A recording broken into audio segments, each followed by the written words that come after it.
Abantu abino burema ahambiri yabo borekere okushemererwa ahabwa General Muhoozi okubakwasa obugaari obuguzirwe aba team chairman bebembirwe Michael wagira Toyota okubahweraho omu ntambura yabo. Thank you very much.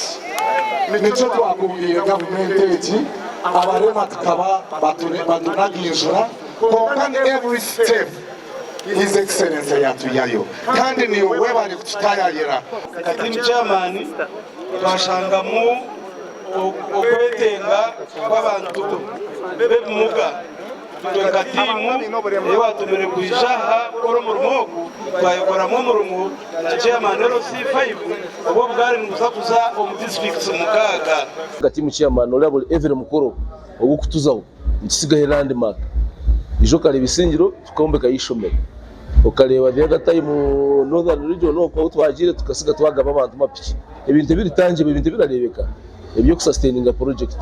team chairman change difference with other groups. Toyota nkobira yebembire obuchiko bwa MK movement obwayigisire hamwe okukora omukoro ogu ayorekere okushemererwa ahabwe nkuyanja y'abatura abeshikire aha kichayi kya Kigezi rowa kandi abeshongozi nka Bebe Cool, Chameleon, Spice Diana n'abandi okurugumure kabare bacamwira abatura aba.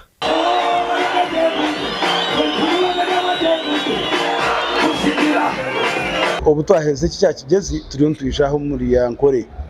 naho kora structures zetu structures ezi kuko mukoreba General Kenel Gabana agenda mu bicweka ni structures niziyamba okugaita General Kenel Gaba n'abantu bona kufika aha grassroots. Ogu ayonjire yatangaza ahakombeka akatare aka Museveni Kagame market akatongoziwe izo bari yanyuma abazyo ecyari kugira ngo nikaza kwera abashubuzi na munonga bakazi ababire nibashubura ahansharo yakatuna omunkuto rukundo ye egumegumeho uko mukoro gwitu gwerizo nkaitwa abashubuzi twatunga munonga nkabantu ba burijo twatunga munonga kandi nk'abantu ba government na government nazo zona government ne collecting taxes ebintu bikutaho mu ihangane bikushora mbwe twasima munonga abo izo banke mbwe ntiye abantu bamunsi nsima munonga imuke okutugura ikintu cyekiyabe kiretseho